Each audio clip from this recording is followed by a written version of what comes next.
Hello everybody, welcome back to another latest prediction analysis video of BTC.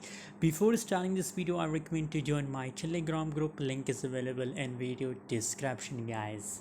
If you want unlimited crypto signals, so must join my Telegram group. Link is available in video description.